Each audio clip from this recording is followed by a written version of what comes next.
So today we're looking at pathogens. What does this even mean? We're looking at disease-causing agents. Now it's really clear the distinction that we need to make between the word organism and agent. Not all pathogens are alive. So we're looking at bacteria, viruses, prions, protists, fungi, and finally parasites today. And out of those, a couple of them aren't actually living. So when we look at a pathogen, they're going to be spread by lots of different ways. So we've got a lot of things like air contamination, bodily fluids, some just like to live on different surfaces as well. And if that's the case, like you come in contact with them, it's going to get into your system and things go weird. Now, with a pathogen, we'll start with bacteria, which colonize your body. Your body cells are actually outnumbered by bacteria in your body like 3 to 1 because they live everywhere. They're all over your skin, they're all in your gut, and most of the times the bacteria that we have are actually friends. They're helpful, they're really useful, and without them we would actually die. So when we're looking at bacteria, we've got a few different classes that we have. We've got bacilli, which are these little rod-shaped little bacteria. We've got cocci, which are little spheres, and then finally we've got our spirochetes, which are spiral-shaped bacteria. When we're looking at bacteria, we can also further classify them based on their cell wall. Bacteria are single-celled organisms. They are the simplest cells that we have, prokaryotes. They're basically a membrane surrounded by this particular type of cell wall, bit of DNA inside. They've got their own ribosomes, but they don't have all the other organelles that we have. They don't have mitochondria on their own. So when you're looking at a bacterial cell, it's really simple, but they are capable of reproducing on their own and capable of sort of doing their own thing, living on surfaces, replicating as long as we've got resources and food. So the bacteria that we have on our body actually act as a barrier against other bacteria getting on to our bodies and sort of taking over. So imagine you've moved to an area, you want to move into this house, but it's completely chock-a-block full of other people in there. That's what it is with bacteria. They're going to come to a new body, they go fantastic, new host to invade, find that it's absolutely covered in bacteria and go, you know what, never mind, I'm good. So what do those bacteria actually get out of this relationship? Well, they've got a constant supply of food, they've got a nice warm place to live. They're going to have so much fun replicating and taking over your gut. You're feeding them essentially, and you're the nice warm place to live. We get a lot out of this as well. Without proper gut bacteria, you're not getting the nutrients that you need because we can't break down a lot of the plant matter that we eat. Bacteria are able to do that for us. Now, tangent, yes, but it's really quite interesting. If you don't have the proper gut bacteria, there is a way to overcome it. So we have, first of all, a little reservoir of good bacteria. You've got appendix, which kind of lives there. If something happens, let's say you've got a really severe infection, we've given you super strong antibiotics, it's wiped out your entire gut bacteria. You're hoping that some bacteria have survived in that little pouch of gross stuff, crap essentially, and that's going to recolonize your gut. Now, if we've happened to wipe out everything's gone, it's like a total Armageddon in there. What we could potentially do, and this is extreme, but you can do this, it's a thing called a fecal transplant. Please don't look this up. Disgusting. What you actually do is you get a donor who has healthy feces and you reintroduce that feces into your gut. And the quickest way to do that is the other end, not your mouth end. That's going to cause you some food poisoning. Anyway, gross.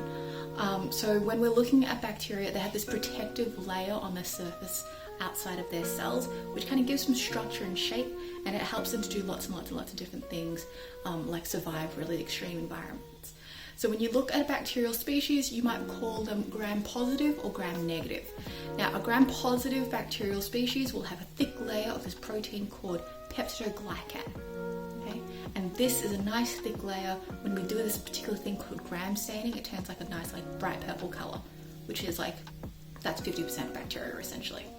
The other half bacteria will have a really thin layer of peptidoglycan, so they don't rely on this so much for structure and protection, so they're not as susceptible to different antibiotics like penicillin, which specifically targets peptidoglycan. So yes, we love bacteria, fantastic. That being said, some bacteria quite nasty. Now, this is really common. This is what you actually see with things like food poisoning. So if you ever hear about an E. coli infection, E. coli is a really common bacterial species you have in your gut. What you might have is E. coli that's usually found in your feces and in your gut, getting into an area that it shouldn't be, like let's say a cut on your skin, which this is, yeah, wash your hands, it's gross. Now, that being said, that's not all bacteria can do. Some bacterial species will actually produce toxins as well, and some actually get inside of your cells. Not many, some do actually live inside of your cells. Most just kind of like live nearby to suck up all the resources, create like a really weird environment that might damage your cells. So some bacteria produce a lot of like acids and stuff like that. But it's the ones that produce toxins that are really bad. Because if they produce a toxin, even if the bacteria is not there, that toxin can still harm you. So our next class of pathogens, we're looking at viruses. Viruses are crazy. They're super tiny. They're not living, unlike bacteria, and they can get into a lot of different cells. Like you've got viruses that infect bacteria. These are called bacteriophages. What's really interesting is like actually some bacteria completely like harmless, but then back in the day, one of them got infected by a virus, which infected it by injecting its own DNA in there. And then suddenly this bacteria is producing weird toxins that it shouldn't have. It's crazy. Anyway, so what is a virus? A virus is a bit of genetic material. So a bit of DNA or a bit of RNA. Really small amount of it though. It's going to be covered by a coat made of proteins, and sometimes we've got some that also have some lipids out there, like our own cell membrane. Now, a virus on its own is not alive, okay? It's not anything. It's not going to be able to replicate. It doesn't have the hallmarks of life. Now, what that means is that this virus wants to get into your cells, hijack it, and use you as a little virus-making factory. So what's going to happen with a virus? You could have, let's say, the influenza virus in your system. You're sick, you cough out this influenza virus in your cough. Little droplets are spewing everywhere because you didn't cough into your elbow like a normal human being. And then what's going to happen is it kind of hangs out on surfaces. Now, on a surface, a virus can actually stay there for a little while, depending on what the surface is. But it's just relying on some poor person coming by later on, coming in contact with the surface, touching their own face, and then now, ooh, that's a nice warm host to take over and invade. Now, a virus is not going to be able to get into every single cell. Okay, that's just not what they can do. So a virus on the surface of their cell, you've got this protein coat, and you've got these little things called antigens stuck on their surface. Okay, so we're going to consider those like keys. Now, these keys need to find the right lock, which is a target cell. Different viruses will target different cells. Now, what we can have is a virus that now has the right key to get into a human cell. The key matches up with a lock, fantastic, and then all of a sudden, your cell's kind of going, welcome in, virus, come on in, I've got a nice place for you to come into and do whatever you want. So it's going to enter that cell and it is going to use your cell as a factory. It'll use your ribosomes to make more proteins. It's going to use your DNA to actually integrate its own DNA, and then we read it, we make lots and lots of different things, and it can also use our own nucleotides to help it to replicate and make more DNA and RNA. Now that gets packaged up, and then once you're done, you've got thousands or even sometimes millions of viral particles inside of this host cell. That virus, it's done. It's like, thank you for building everything and making copies of me, but you're dead to me now. Bye, see you. So what's going to happen? Your cell is going to actually burst out all these viral particles, and as it bursts and dies, these viruses are now free to travel into your body and get itself into nearby cells. And that's going to be starting over that replication cycle again and again and again and again until you start seeing some symptoms, which is your immune system catching up to this infection and trying to take it out. So let's have a look at zoonotic infections. Now, zoonosis just means that you're transferring from one species to another, and when this happens, what we often have is what we call a novel infection, a new infection that no one's really encountered before. Now, in human populations, what we actually have is a pretty close relationship with humans and animals, and when that happens, an infection that's usually found in animals can mutate enough to jump and be able to get into human cells and kind of take over and do the normal thing that happens with viruses. Now, when we're looking at zoonotic diseases, we've got lots and lots of cases of them throughout the years. So you might have heard like swine flu, avian flu, all of these are zoonotic diseases. Actually, HIV is considered a zoonotic disease as well. There was a simian variant of what we have in humans with human immunodeficiency virus. So a simian is basically an ape, a chimp, and so what we actually think is that there was a variation that was living in the chimp populations for quite a while. Someone must have hunted this chimp, might have cut themselves, but there was enough variation in that particular version of the virus in that particular chimpanzee that that virus was now able to get into a human cell and replicate and do the normal things that viruses do. So like after that, it just spreads everywhere.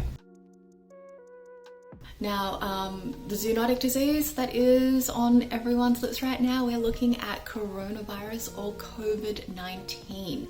Now, coronaviruses are a pretty general class of viruses. Influenza is one particular coronavirus. It's just named that because it's got like a crown of antigens on its surface. And COVID-19 is a new variant of what we call a SARS-CoV virus, essentially. So we've seen it in the past with SARS, which outbroke in the early 2000s, and we're getting a similar variation right now with COVID-19. Now, with COVID-19, what we're thinking of in terms of the zoonosis of this disease is that it jumped from, right now we're thinking of a pangolin as our zoonotic sort of jump. So if we look at the human variant of COVID-19 and we're looking at the version that we see in pangolins, it shares a remarkable degree of similarity. So we're thinking that this is where this disease jumped from animals to human hosts. Now, that being said, pangolins are not the only animals that share a high degree of similarity with this disease and humans. Bats also have a variant of this disease that is really similar, but not quite as similar as the pangolin version. So what we're thinking is maybe bats transferred to pangolins, pangolins then transferred to humans. Pangolins are an endangered species. They're the most widely trafficked animal in the world, used for basically food in certain countries, or they're used for medications, ill-founded medications. Pangolins, they're adorable. If you ever see a pangolin, they look like a nervous kid about to ask someone out on a date. It's adorable. But yeah, so bats in this case are acting as a vector for this disease. They are incredible viral vectors. A lot of new diseases sort of start off from bats. They have a really great immune system, so if they carry a disease, they don't actually get that sick themselves. So if you look at a bat, they're constantly flying. They've got this adaptation of having a really high metabolic rate because they need energy.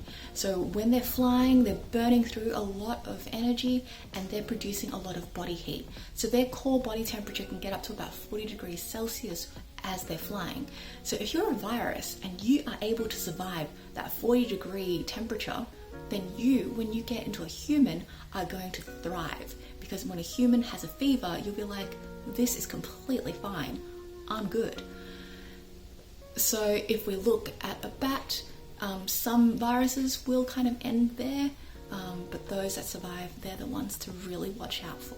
So viruses, super scary. That being said, eventually, hopefully your immune system will catch up. You'll produce an immune response, you'll take out the virus and you'll produce some long-term immunity. That's a lesson for later on. Our next pathogen, probably scarier than viruses because like there is no treatment, like no treatment at all. We're looking at prions. Now, prions are scary zombie-like proteins that just sound like they've come out of a horror movie. They are a particular type of protein that you actually naturally have in your brain. So you've got prion proteins which are quite sensitive to your immune system. So like if they're weird, we'll get rid of them, no problem. But occasionally, some people have a resistant strain of the prion protein. Now they might have gotten this from ingesting food that had this resistant strain. And once this resistant prion protein comes in contact with like one of your healthy, happy little prion proteins, it instantly changes the normal one into the infectious prion protein. And this is like a chain reaction in your brain of these little prion proteins touching normal prion proteins, converting them. And then all of a sudden you've got these weird tangled up proteins which are going to break apart your brain tissue and create holes. It's gross. It's basically making your brain into a sponge. So this is why we call this spongiform encephalitis. Now, one of the most famous examples of a prion disease was mad cow disease. This actually outbroke in the UK back in the 80s because we had basically cows getting this disease and it was spreading amongst cows really, really quickly. And people were eating these cows and they developed this disease. So in cows, this variation of the prion disease caused this disease called bovine spongiform encephalitis, which is cow spongy brain, essentially. And when humans ate it, the human variant of this was called Creutzfeldt-Jakob disease, which, you know, we couldn't come up with an easy name, but whatever. And the same sort of deal was happening. We were getting spongy brains, people dying, neurological dysfunction, madness. That's not the only example of this. There was another sort of case of a prion disease called Kuru. Now, Kuru started in these little tribes in Papua New Guinea, and people were noticing, well, these people are developing these diseases, but what's really interesting is that only women and children were developing these neurological diseases and disorders. Like, what's happening here? What they worked out was that in the funeral rites of these tribes in Papua New Guinea, it was common for females and for children to eat the brains of the dead. And that is how this prion got into the systems of these women and children. They died from the disease, so that meant that their brains, which were infectious, got into even more women and children, and it just kept spreading and spreading and spreading. It's terrible. Anyway, cannibal practices, not good. You don't generally, don't be a cannibal. Like, rule number 1. So protozoa or protists are basically using your cells as a baby nursery when they're young. So if we're looking at something like malaria, it's caused by a protozoa called Plasmodium falciparum, also Plasmodium vivax as well. And this is a single-celled eukaryotic cell. So it's a bit more complex than a bacterial cell. So it's got a lot of the machinery that animal cells have, but it is a single cell that lives on its own. So what this thing is going to do is it is going to wait until a vector, in this case a mosquito, eats someone's blood, and it's going to transfer itself from human to human host. Once it gets into your body, what this thing is going to do is it is going to lay its eggs and its young inside of your red blood cells, and it just waits. Now, what's the purpose of this? Basically, you're a nice little warm, nutritious baby nursery. So when those young hatch and are ready to go out into the world, they're going to burst out of your red blood cells, wait until another mosquito vector comes by, and it's going to move on to the next host, or it can invade other cells in your body and just continue that replication cycle. So this is why malaria is really, really bad, because what happens is your red blood cells are susceptible as nurseries essentially, and they're bursting. So we don't have viable red blood cells to carry oxygen around your body. Okay, so our next pathogen, we're looking at fungi. Now, fungi are their own particular class of cells. They are a separate class from animals and plant cells, but they've got a lot of similarities to animal cells. They can't produce their own energy. So when we look at a fungal cell, it could be just on its own, replicating pretty easily, doing its own thing, or sometimes fungal cells live together in a multicellular organism. Fun fact, the world's biggest living organism is a giant fungus. It's huge.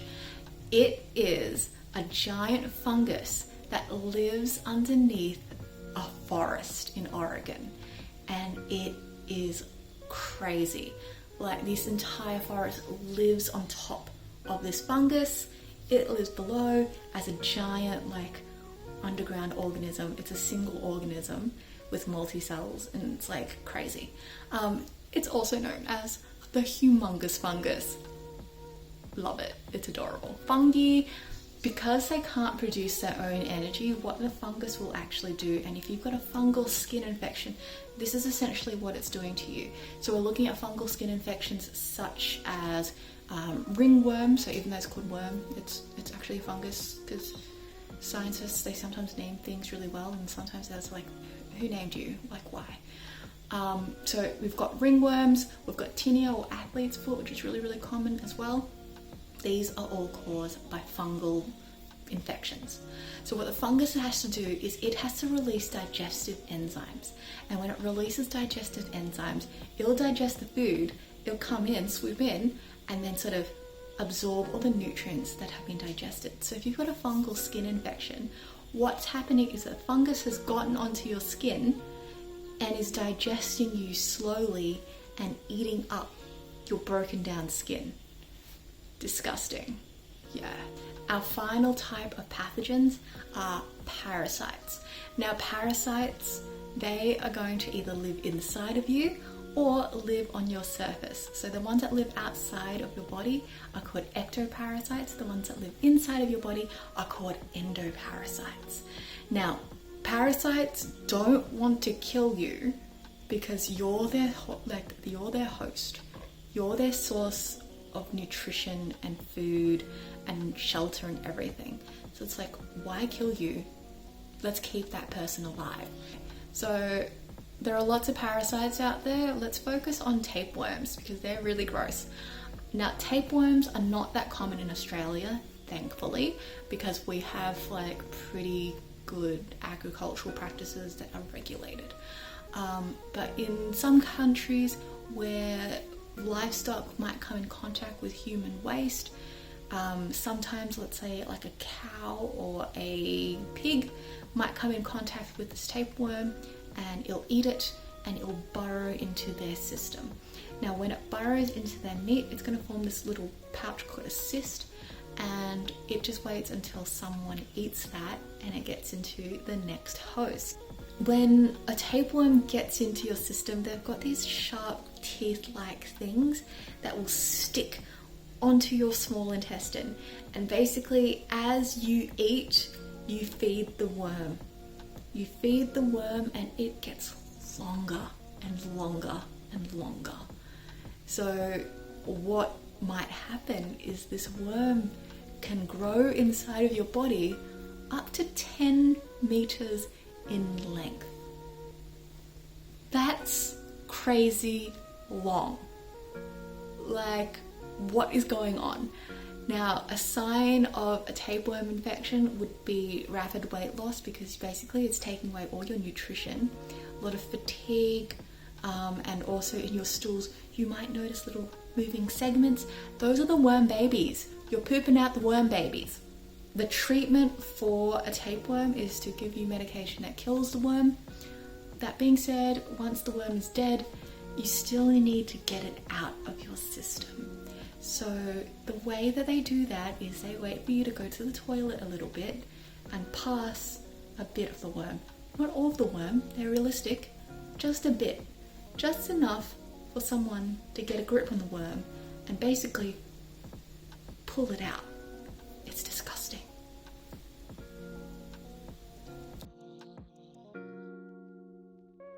So that's the weird and wonderful world of pathogens. There are so many out there. Some are our friends, some are our enemies.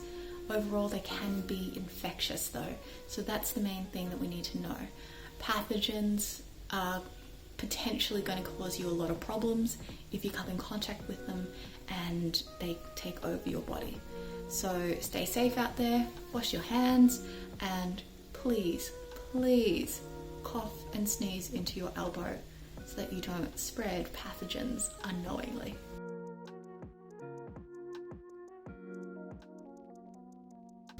I love pangolins.